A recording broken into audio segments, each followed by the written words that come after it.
जा रहा है। लेकिन बिहार के लोगों की जो समझ है, जो आपका चरित्र है, जो आपका तरीका है, वो न सुधरने वाला है। वो उसको सुधरना ही नहीं। हम लोग को सुधरना ही नहीं है। इस सभागृह में बैठे हुए साथियों का सवाल सुनिए। लोगों ने कहा यहाँ बालू का बहुत बड़ा भ्रष्टाचार है, बालू माफिया है। पहले तो छोटे लोगों को नौकरी रोजगार मिलता था, अब तो बड़ी कंपनियां काम करती हैं। कोई सज्जन ने बताया कि कोई ऐसा विभाग नहीं है जहां बिना पैसा दिए हुए काम हो सकता है। कुछ साथियों ने ये कहा कि शिक्षा व्यवस्था तो बिल्कुल बर्बाद है, बिहार में तो कोई सोचने ही वाला नहीं है, यहाँ पर लोगों को बेरोजगारी बहुत है। सब बात तो आपको पहले से मालूम है। तो आप जरा ये बताइए कि आपके इस क्षेत्र में विधायक महोदय कितने बार से जीत रहे हैं, कितने साल से जीत रहे हैं? 25 साल। कितने साल से? 25 साल। कितने साल? 15 साल। तो मेरे भाई, आप इतना कष्ट से पीड़ित हैं, तो फिर विधायक महोदय 15 साल से जीत कैसे रहे? उनको वोट क्या पंजाब के आदमी आकर दे रहे हैं? आपने जो कहा भैया, कैसे सुधरेगा? सुधरेगा तब जब आप सुधरना चाहिएगा। आपको सुधरना कहाँ है?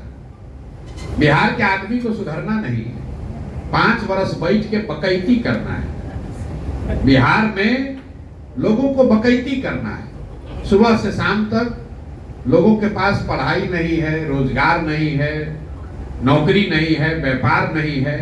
लेकिन किसी भी गांव में किसी चौक चौराहे पर बैठ जाइए, 5 आदमी को बैठा दीजिए, कश्मीर से लेकर कन्याकुमारी तक, गुजरात से लेकर असम तक, सारे देश की राजनीति आपको बता देगा।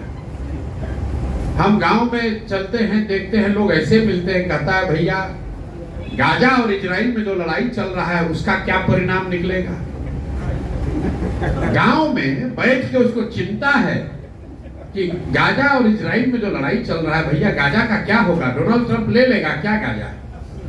आप हंसिए मत। लोग ये पूछते हैं गांव में कि सोवियत रूस और यूक्रेन में भैया जो लड़ाई हो रहा है इसका परिणाम क्या होगा?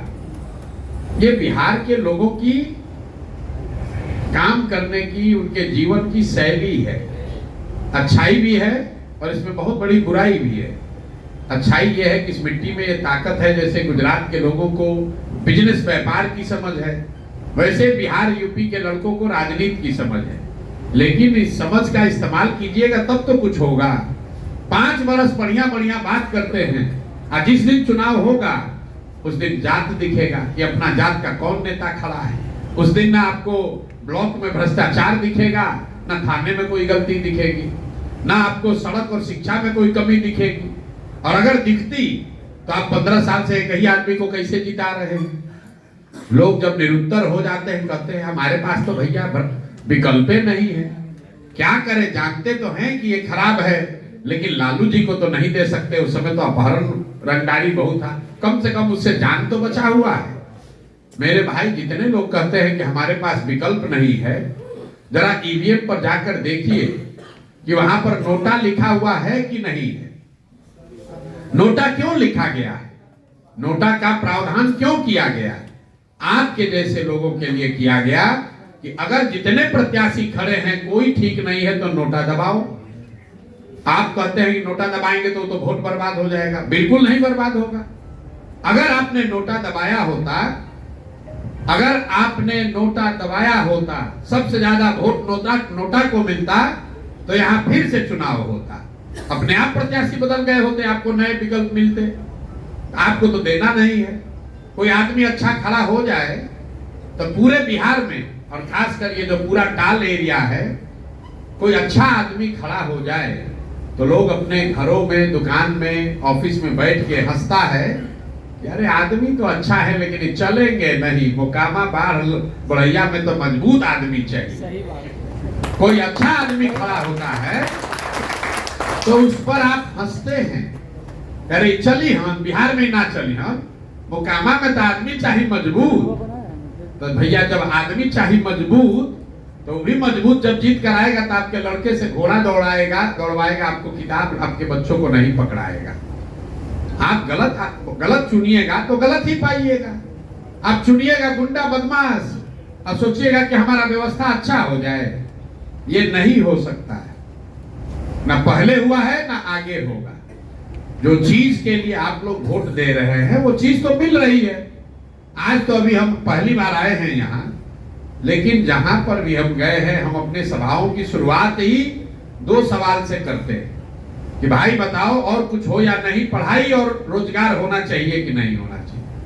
100% लोग कहते हैं कि नहीं ये तो होना ही चाहिए, पढ़ाई रोजगार काहे नहीं होना चाहिए। चाहे आप किसी जाति के हो, अगड़े हैं, पिछड़े हैं, हिंदू हैं, मुसलमान हैं, गरीब हैं, अमीर हैं, किसान हैं, नौकरी करने वाले हैं, युवा हैं, बुजुर्ग हैं, सब कहता है ना भाई पढ़ाई तो होना ही चाहिए।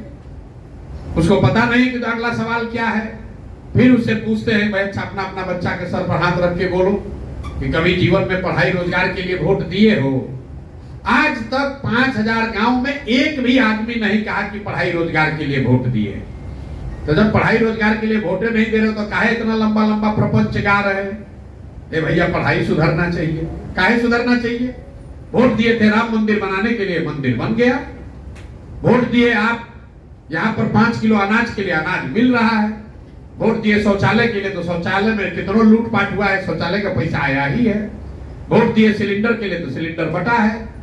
वोट दिए मोदी जी का भाषण सुनकर तो गुजरात में विकास हो रहा है। जिस चीज के लिए वोट दीजिएगा, लोकतंत्र की ताकत को समझिए। लोकतंत्र में आपके वोट की ताकत जो है उसको आपकी समझ ही नहीं है। आप वोट किसको देते हैं इसका कोई महत्व नहीं है, वोट किस बात के लिए देते हैं इसका महत्व है। मोदी देश के प्रधानमंत्री, वो गुजरात के भी प्रधानमंत्री हैं, बिहार के भी प्रधानमंत्री हैं। मोदी जब गुजरात जाते हैं तो वहां पर फैक्ट्रियों की बात करते हैं, गिफ्ट सिटी की बात कर रहे हैं, 1 लाख करोड़ के बुलेट ट्रेन की बात करते हैं। वही मोदी जब बिहार आते हैं तो लालू के जंगल राज की बात करते हैं, हिंदू मुसलमान की बात करते हैं, 4 किलो अनाज की बात करते हैं। उनको मालूम है कि बिहार के आदमी को बुलेट ट्रेन नहीं चाहिए, बिहार के आदमी को विकास नहीं चाहिए, बिहार के आदमी को जाति चाहिए और खाने के लिए 5 किलो भात चाहिए। इतना ही चाहिए, इससे ज्यादा कुछ चाहिए ही नहीं। आप चाहे लखीसराय के हैं कि मुंगेर के हैं कि चंपारण के हैं कि मधुबनी के हैं, यहाँ के लोगों को सुधरना ही नहीं है, खाली 5 वर्ष बैठ के बतियाना है। आप ये नहीं समझ रहे हैं कि आप कितनी भी चर्चा कर लीजिए, नेताजी को घर में बुलाकर 4 गाली दे दीजिए, 4 जूता मार दीजिए, जब तक आप उसको वोट दे रहे हैं उसको कोई शिकायत नहीं है। भाई 4 जूता मार लो, वोट दो पहले, क्योंकि उसको भी मालूम है कि वोट आप देवे कीजिएगा, क्या चिंता करने की जरूरत है। और ये हमारा कोई कंजेक्चर नहीं है, हम आप पर आरोप नहीं लगा रहे। आप खुद जाकर देखिए कि आपके विधायक 15 साल से जीत क्यों कैसे रहे, और अगर जीत रहे इसका मतलब है कि भाई यहाँ पर सब कुछ अच्छा है। लोकतंत्र में आप जनप्रतिनिधि के काम से संतुष्ट हैं या नहीं हैं, इसका एकमात्र पैरामीटर है कि वो आदमी जीते या हारे। तो जब आपका प्रतिनिधि बार बार, सिर्फ विधायक नहीं, आपके सांसद महोदय का भी वही हाल है, कई बार से जीत रहे हैं, जोड़ लीजिए पिछला कई साल से। यहाँ पर अंत में 5 होता यह है कि 5 वर्ष गाली गलौज करने के बाद लोग आकर यही कहते हैं कि अच्छा चलिए कितना खराब है तो चलो लालू से तो अच्छे है, चलो इसी को दे दो। तो बेकार का इतना लंबा लंबा बात मत कीजिए। भाई साहब हमारे जो जिले के प्रेसिडेंट हैं डॉक्टर दीपक, इन्होंने कहा कि बड़ी समस्या ये है कि जाति से लोग नहीं निपट पा रहे। पिछले 2.5 वर्ष में सबसे ज्यादा यही सवाल हमसे पूछा गया। अच्छा प्रसाद जी आप तो बहुत राजनीति समझते हैं, बहुत विद्वान हैं, बहुत मेहनत कर रहे हैं, जाति से कैसे निपटिएगा? इससे बड़ा कोई भ्रम फैलाया ही नहीं जा सकता है कि बिहार में हर व्यक्ति जाति पर ही वोट दे रहा है। ये आपको ऐसा लगता है। अगर आपको लग रहा है कि बिहार में हर आदमी जाति पर वोट देता है, प्रसाद जी आपको नहीं बुझा रहा है, यहाँ कमरे में बैठे हुए जितने लोग हैं, जरा बताइए 6 महीने पहले अभी चुनाव हुआ है, आप लोगों ने वोट दिया है लोकसभा में। लोकसभा में वोट ज्यादातर लोगों ने मोदी के नाम पर दिया है ना भाई, मोदी के नाम पर दिए हैं। तो मोदी के जाति के कितने लोग इस कमरे में बैठे हैं, हमको जरा बता दीजिए। मोदी के जाति के कितने लोग इस कमरे में बैठे हुए हैं? आपने कहा कि हर आदमी जाति पर वोट देता है, तब बिहार में मोदी के जाति का तो एको आदमी है ही नहीं रहा है, तो वोट दे कौन रहा है मोदी को? दोनों बात कैसे हो सकती है? आप कह रहे नहीं भाई चलिए मोदी को हिंदू मुसलमान के नाम पर दिया है, राष्ट्रवाद के नाम पर दिया है, प्रधानमंत्री के लिए दिया है। ये बताइए कि 18% जो मुसलमान है जो लालू जी को वोट दिया है, वो लालू जी को काहे वोट दिया है? लालू जी उसके जाति के तो नहीं है। मुसलमानों ने लालू जी को वोट क्यों दिया? अरे भाई, नीतीश जी यहाँ मुख्यमंत्री है, नीतीश जी के जाति के कितने लोग रहते हैं बिहार में? 2% से कम। लालू जी के जाति के कितने लोग रहते हैं? 15%, 16%। ये आपके मन में ऐसा बात बैठा दिया गया है कि हर आदमी जाति पर वोट दे रहा है। बिल्कुल सिरे से इस बात को खारिज कीजिए। जाति जब आदमी वोट करता है तो जो भी समाज में सच है वो राजनीति में भी होगा। जाति समाज का एक बड़ी सच्चाई है, तो राजनीति में भी जाति का प्रभाव होगा। लेकिन ये प्रभाव सिर्फ बिहार में नहीं है, ये प्रभाव आंध्र प्रदेश में भी है, ये प्रभाव तमिलनाडु में भी है, गुजरात में भी है, यूपी में भी है। बिहार के आदमी को लगता है कि खाली जाति बिहार में है। 1975 में गुजरात में खाम थ्योरी बनाया गया, KHAM, क्षत्रिय, हरिजन, आदिवासी और मुसलमान ये लोग मिलकर कांग्रेस को जिताते थे। उसको कहा गया खाम। उसको तोड़ने के लिए पटेलों को भाजपा ने वहां संगठित किया। खाम थ्योरी तो बिहार में नहीं बना था। आपने सुना होगा आंध्र प्रदेश में कम्मा रेड्डी हैं, रेड्डियों का राज था, कम्मा लोग उसको चुनौती दिए। आप कर्नाटक में सुनते हैं वोकालिंगा है, लिंगायत है। आप यूपी देख रहे हैं, बंगाल देख रहे हैं, हर जगह जाति है। जितनी जाति आंध्र प्रदेश में है, जितनी जाति गुजरात में है, जितनी महाराष्ट्र कर्नाटक में, उतना बिहार में भी है। आपको लग रहा है कि ना भैया ये तो गलत है, बिहार में तो हर बार चुनाव में जाति पर वोट पड़ता है। हम आपको गिनवा देते हैं, जरा याद कर लीजिए। 1984 में इसी बिहार में, आप लोग सब लोग याद कर लीजिए, 1984 में इसी बिहार में कांग्रेस पार्टी को बहुत भारी बहुमत मिला। करीब 54 के में 53 सीट वो लोग जीत के आए। आपसे पूछेंगे भाई जाति का इतना प्रभाव है तो राजीव गांधी के जाति का ज्यादा आदमी तो था नहीं, कैसे जीत गया कांग्रेस? तुरंत आदमी, राजनीतिक आदमी लोग कहेगा कि 1984 में भैया इंदिरा गांधी का जो मृत्यु हुआ था, उससे जो सहानुभूति की लहर बनी, उसी में सब जात पात टूट गया, सब लोग जाके कांग्रेस को वोट दिया। इसको लिख लीजिए भाई एक लाइन। फिर पूछेंगे 1989 में क्या हुआ? जनता दल बीपी सिंह को कैसे पूरा बिहार में वोट पड़ गया? तो लोग कहेंगे भैया लोग बीपी सिंह को वोट नहीं दिया, जनता दल को वोट नहीं पड़ा। जो बोफोर्स का मामला था, बोफोर्स इतना बड़ा मामला बन गया, भ्रष्टाचार इतना बड़ा विषय बन गया कि सब आदमी जाति पाति भूलकर बीपी सिंह और जनता दल को वोट दिया। इसको भी लिख लीजिए। फिर आपसे पूछेंगे 2014 में क्या हुआ? गुजरात का एक आदमी मोदी कैसे आकर पूरा बिहार जीत गया? तुरंत आदमी कहेगा कि भैया भाजपा का तो कुछ नहीं था बिहार में, लेकिन मोदी जी का जो लहर चला ना, सब युवा बुजुर्ग सब आदमी जाकर मोदी के नाम पर वोट दे दिया भाजपा को। इसको भी लिख लीजिए। फिर आपसे पूछेंगे भैया 2019 में क्या हुआ? आप बताइएगा कि भैया 19 में तो एकदम कांटे का बराबरी का मुकाबला था। जो पुलवामा हुआ ना, उसके बाद तो समझिए कि हर घर से लोग जाकर मोदी को वोट दे दिया, भाजपा को। इन चारों बातों को आप लिख लीजिए। 1984 एक घटना है, एक राजनीतिक व्यक्ति की मृत्यु और उससे बनी हुई सहानुभूति की लहर। 1989 एक विषय है बोफोर्स भ्रष्टाचार और उससे बनी हुई लहर। 2014 एक व्यक्ति है मोदी, उसकी बनाई हुई लहर। और 2019 एक विषय राष्ट्रवाद, राष्ट्रीय सुरक्षा विचारधारा है, उसके बनी हुई लहर। आपको ये क्या बताता है? अगर कोई व्यक्ति, अगर कोई विषय, अगर कोई घटना, अगर कोई विचारधारा समाज के इमेजिनेशन को कैप्चर कर ले, तो बिहार के में ही समाज में ये ताकत है, वो जातियों से ऊपर उठकर वोट करता रहा है।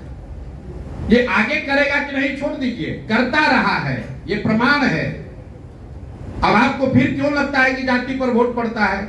वो इसलिए कि बीच के कई इलेक्शनों का हमने जिक्र नहीं किया। उसमें क्या हुआ? जब कोई ऐसा व्यक्ति नहीं है, जब कोई ऐसा विषय नहीं है, जब कोई इतनी बड़ी घटना नहीं है, दोनों लड़ने वाले एक ही जैसे दिख रहे हैं, तो समाज भी कहता है कि दोनों तो एक जैसा दिख रहा है, चलो अपना जाते वाले को दे देते हैं। इसलिए आपको बार बार लगता है कि नहीं भैया जाति पर वोट पड़ता है। कई लोग खड़ा होकर फिर गलत ही करेगा कि ना भैया ये तो लोकसभा का उदाहरण दिए हैं, विधानसभा में तो जाते पर वोट पड़ेगा।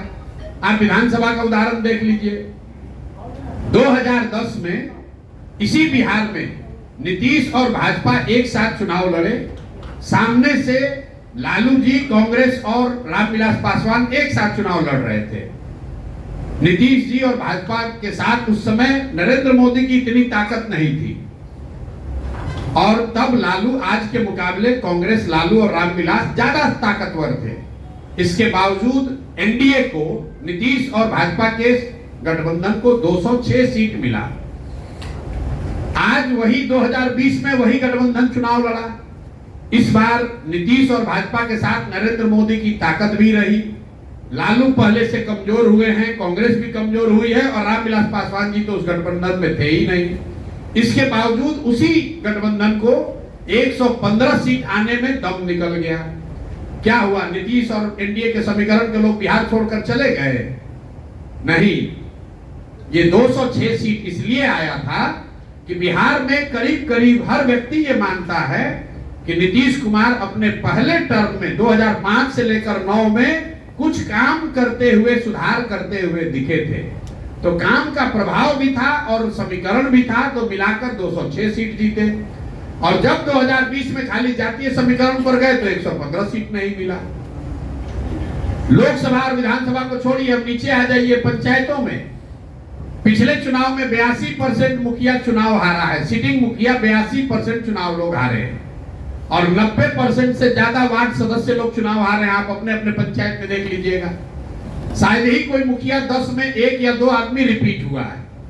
तो क्या मुखिया जी लोग के जाति का सब लोग छोड़कर उनका पंचायत चला गया है? मेरे भाई, ऐसी बात नहीं है। जाति एक सच्चाई है, जाति एकमात्र सच्चाई नहीं है। समाज में भ्रष्टाचार है तो भ्रष्टाचार आपको राजनीति में दिखेगा। समाज में जाति है तो राजनीति में भी आपको जाति दिखेगी। समाज में अगर बाहुबल का प्रभाव है तो राजनीति में भी उसका प्रभाव दिखेगा। राजनीति समाज का आईना है। अंतिम बात, आपने कहा, कई लोग कहता है भैया जब तक जाति नहीं सुधरेगा बिहार नहीं सुधर सकता है। बिल्कुल गलत बात है।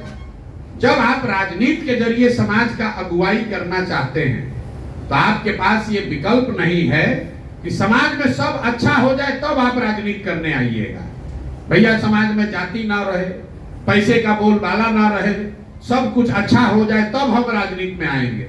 तो भैया जब सब अच्छे हो जाएगा तो तुमको राजनीति करने की जरूरत क्या है? जो अच्छा करेगा उसी को राजनीति करना चाहिए।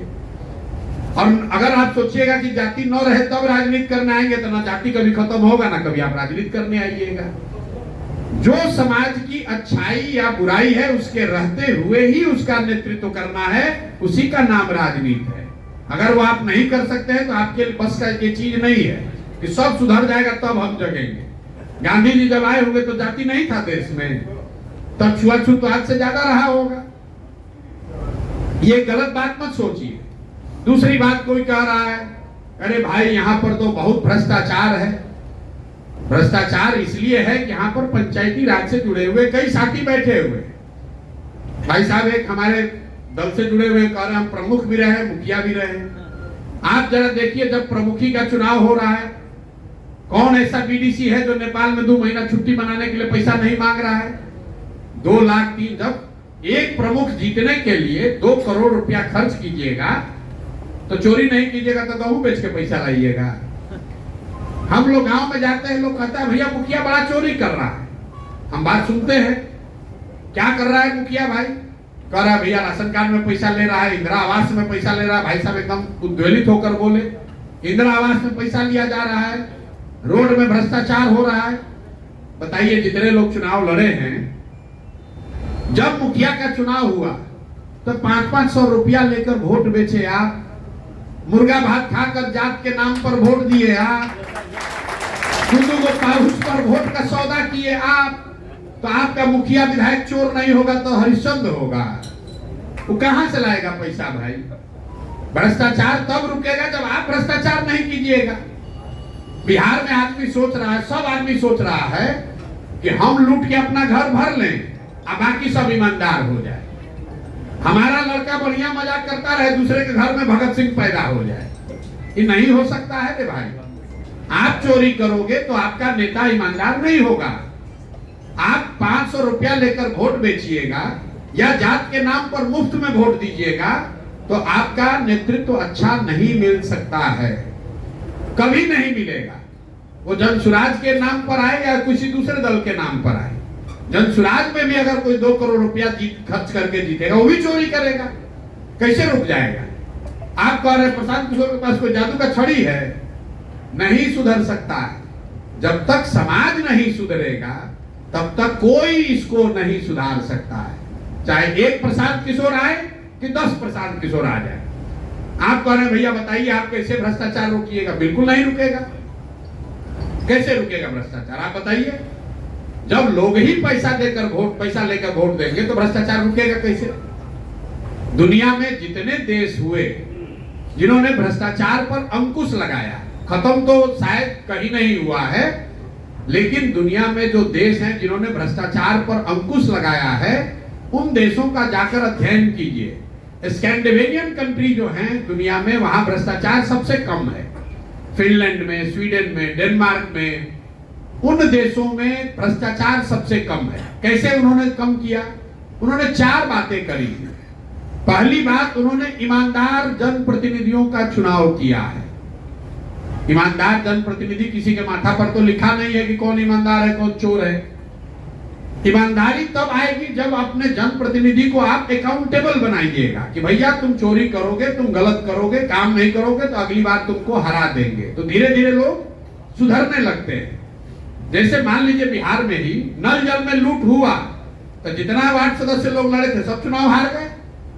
तो अगली बार